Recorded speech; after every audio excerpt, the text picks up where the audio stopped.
दोस्तों नमस्कार।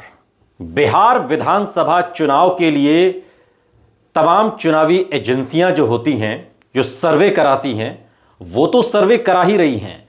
कांग्रेस ने भी सर्वे कराया, महागठबंधन ने भी सर्वे कराया और एक सर्वे कराया है एनडीए ने। और एनडीए के इस सर्वे में जो जमीनी रिपोर्ट सामने आई है, जो अब पटल पर भी है, उस रिपोर्ट में दावा किया जा रहा है कि जिस चुनाव को बीजेपी या एनडीए, प्रधानमंत्री नरेंद्र मोदी, गृह मंत्री जिसे एक तरफा बता रहे हैं, वो चुनाव एक तरफा नहीं है। यह बात संघ के और एनडीए के सर्वे में सामने आई है। सभी पार्टियां बिहार में ग्राउंड सर्वे करा रही हैं। कांग्रेस के सर्वे में एनडीए से करीबी मुकाबला है, तो बीजेपी के सर्वे में भी कांटे की टक्कर की संभावना साफ तौर पर जताई गई है। और दोनों के सर्वे में प्रशांत किशोर की पार्टी की भूमिका एक बड़ी वोट कटवा पार्टी की है। प्रशांत किशोर कितनी सीटें जीतेंगे, कितनी सीटें नहीं जीतेंगे, अब यह बहस का विषय नहीं रह गया। बहस का विषय यह है कि प्रशांत किशोर खुद कितनी सीटों पर एनडीए को, बीजेपी को नुकसान पहुंचाने वाले हैं। क्योंकि जो लोग प्रशांत किशोर से जुड़ रहे हैं वो हार्डकोर एनडीए के वोटर रहे हैं। बिहार में सत्ताधारी एनडीए के इस नए सर्वे के बाद अंदर ही अंदर खलबली मची हुई है। और इस इंटरनल सर्वेक्षण से पता चलता है कि बिहार विधानसभा चुनाव 2025 में प्रमुख गठबंधनों के वोट शेयरों में केवल 1% का अंतर रह सकता है। यानी कि एनडीए वर्सेस महागठबंधन की अगर हम बात कर रहे हैं इस चुनाव में, हालांकि यह और बात है कि 243 सीटों पर महागठबंधन के 254 उम्मीदवार हैं, लेकिन फिर भी आप इस गठजोड़ को और इस पूरे सिनेरियो को थोड़ी देर के लिए साइड कर दें, महागठबंधन की अंतर्कलह को थोड़ी देर के लिए आप भूल जाएं, तब भी बीजेपी के एनडीए के सर्वे में यह मुकाबला 1% के अंतर से आगे पीछे का है। यानी कि कुल मिलाकर इस बिहार विधानसभा चुनाव में एनडीए का ही सर्वे उसके महागठबंधन यानी कि इंडिया ब्लॉक के साथ एक कड़ी टक्कर का इशारा कर रहा है। यानी कि दोनों में कांटे की टक्कर है। और एक अखबार की रिपोर्ट की माने तो एनडीए के सर्वे में उसे 243 में से 130 सीट हासिल करते हुए दिखाया गया है। 130 सीट यानी कि बहुमत से ज्यादा, लेकिन इतना भी ज्यादा नहीं कि ओवर कॉन्फिडेंस में या कॉन्फिडेंस में आ जाया जाए, क्योंकि मुकाबला बहुत कांटे का है।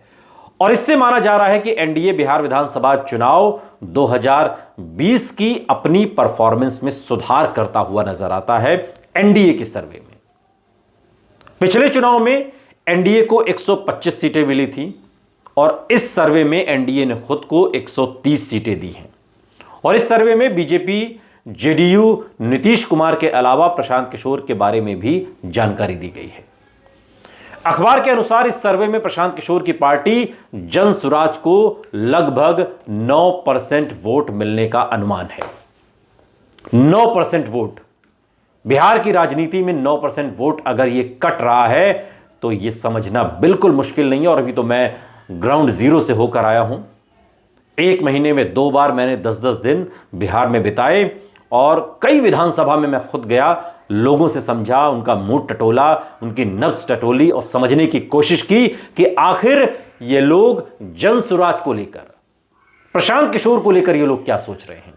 और दोस्तों आप हैरान हो जाएंगे कि ज्यादातर लोग जो प्रशांत किशोर के करीबी होने का दावा कर रहे हैं, उनकी पार्टी की विचारधारा से करीबी होने का दावा कर रहे हैं, जिन्हें प्रशांत किशोर अच्छे लग रहे हैं, जो ये मान रहे हैं कि प्रशांत किशोर जिस तरीके की राजनीति कर रहे हैं वो बिहार के लिए बहुत अच्छा है, आपको हैरानी होगी कि वो एनडीए के लोग हैं, बीजेपी के लोग हैं। ऑफ कैमरा बीजेपी के लोगों ने मुझसे कहा कि जो बात प्रशांत किशोर कह रहे हैं दरअसल यही एजेंडा होना चाहिए।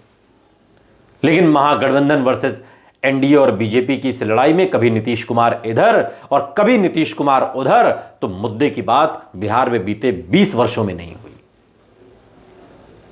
प्रशांत किशोर की बातें एनडीए के समर्थकों को बहुत भा रही हैं। और अगर ये 9% वोट, खुद एनडीए बता रहा है अपने चुनावी सर्वे में कि 9% वोट प्रशांत किशोर की पार्टी ले रही है, तो यह सीधा इशारा है कि वोट कट भी एनडीए का रहा है। अखबार के अनुसार कांग्रेस की एक और ग्राउंड रिपोर्ट से यह पता चलता है कि नीतीश कुमार को इस बार एंटी इनकम्बेंसी फैक्टर का सामना न के बराबर करना पड़ेगा, और वो भी तब जब वो 2005 से ही बिहार के लगातार मुख्यमंत्री बने हुए हैं। आप एक साल जो मांझी का रहा उसे हटा दें। लेकिन इस बीच जेडीयू के एमएलसी नीरज कुमार ने कहा है कि नीतीश कुमार के नेतृत्व में लोग गांव से शहर तक विकास देख सकते हैं। तेजस्वी हर परिवार में एक सरकारी नौकरी का वादा कर रहे हैं। उन्होंने प्रेस कॉन्फ्रेंस भी की, और जो जीविका दीदी हैं बिहार में, जिन्हें अभी 10-10 हजार रुपए की राशि मुख्यमंत्री नीतीश कुमार एनडीए की सरकार ने दी है, उसे तेजस्वी यादव ने एक रिश्वत बताया, और मैं खुद इस बात को रिश्वत मानता हूं। भाई, चुनाव से पहले देने का क्या मतलब है? अगर आपकी भलमनसाई होती, अगर आपकी मंशा सही होती, तो आप कहते हैं हम चुनाव जीत कर आएंगे दीदी, और हम आपको 10,000 रुपया देंगे स्वरोजगार के लिए। लेकिन चुनाव से ठीक पहले अगर आप देते हैं, तो तेजस्वी यादव बिल्कुल सही कह रहे हैं कि आपने यह रिश्वत देने का काम किया है। और आज तेजस्वी यादव ने कहा कि हमारी सरकार आएगी तो हम 30,000 रुपए महीना जीविका दीदियों को देंगे।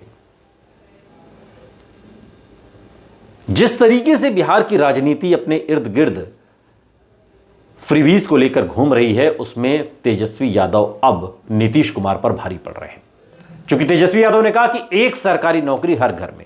हालांकि इसको लेकर अब बात हो रही है कि इतना पैसा कहां से आएगा, बजट कहां से आएगा, नौकरियां कहां से आएंगी। जो बिहार सरकार में किसी की भी सत्ता रहते और राजकोष को देखते हुए बहुत मुश्किल है। लेकिन हमारी सरकार जीविका दीदी योजना सुरक्षित कर रही है, यह बात नीरज कुमार ने कही। और उन्होंने कहा कि इसके तहत ही हमने महिलाओं को 10-10 हजार रुपए दिए हैं। हमने लगातार महिलाओं को सशक्त बनाया, यह बात जेडीयू कह रही है। लेकिन एनडीए के सर्वे में विपक्षी महागठबंधन यानी कि आरजेडी, कांग्रेस, लेफ्ट, वीआईपी और आरएलजेपी को 102 से 107 सीटें और अन्य को 203 सीटें दी गई हैं। अब आप इस गणित को समझिए, जो खुद, यह गणित किसी और का नहीं है, यह तो खुद एनडीए का सर्वे है। एनडीए ने अपने सर्वे में यह तमाम बातें कही हैं कि कांग्रेस, आरजेडी, लेफ्ट, वीआईपी और पशुपति पारस की पार्टी, हालांकि वो अब इस गठबंधन का हिस्सा नहीं है, लेकिन उस चुनाव लड़ रही है, और इन सबको मिला दिया जाए तो तकरीबन 102 से 107 सीटें तो महागठबंधन, और बाकी 2 से 3 सीटें यानी कि 110 सीटों का यह आंकड़ा हो जाता है। यह एनडीए के सर्वे में महागठबंधन को, इंडिया ब्लॉक को मिलता हुआ दिखाई दे रहा है। अब आप उस 9% की कटौती कर लीजिए एनडीए में, जो प्रशांत किशोर वोट काटने वाले हैं। अगर मैं कहूं कि प्रशांत किशोर 5% वोट भी एनडीए का काट रहे हैं, तो यह पूरा गणित, पूरी तस्वीर यूं पलट जाएगी। पल भर में जैसे जज्बात बदलते हैं, ठीक उसी तरीके से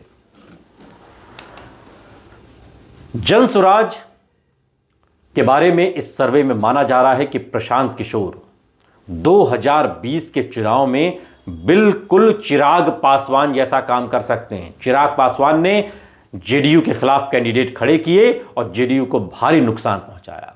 ये तो नीतीश कुमार की राजनीतिक चालाकी कहिए कि वो लगातार मुख्यमंत्री बने हुए हैं। और उस वक्त चिराग पासवान की पार्टी ने सिर्फ 1 सीट जीती थी, लेकिन कई सीटों पर एनडीए, खासकर जेडीयू को नुकसान पहुंचाया। हालांकि 2020 के विधानसभा चुनाव में एनडीए को 125 सीटें मिली, जबकि विपक्ष के महागठबंधन को 110 सीटें मिली। लेकिन दोनों गठबंधनों के बीच वोट शेयर का अंतर सिर्फ 0.03% था। आप समझ रहे हैं, दोनों गठबंधनों के बीच जो वोट परसेंटेज का अंतर है वो 0.03%। कुछ नहीं होता ये। इस बार के सर्वे में तो एनडीए बता रही है कि 9% वोट खुद प्रशांत किशोर काट रहे हैं। समझना मुश्किल नहीं है कि कुछ भी हो सकता है। अंदर खाने एनडीए भी अपने सर्वे में मान चुकी है कि सरकार में वो नहीं आ रही है, बहुत मुश्किल है। और इसीलिए अमित शाह गृहमंत्री को कहना पड़ा कि क्या नीतीश कुमार मुख्यमंत्री होंगे अगर आप जीतते हैं, तो उन्होंने कहा ये सोच कर तय करेंगे। जब चुनाव आप नीतीश कुमार के नाम पर लड़ रहे हैं तो फिर कहने में क्या दिक्कत है? दिक्कत ये सर्वे है जो एनडीए का सर्वे आया, जिसमें खुद एनडीए पिछड़ती हुई दिखाई देती है।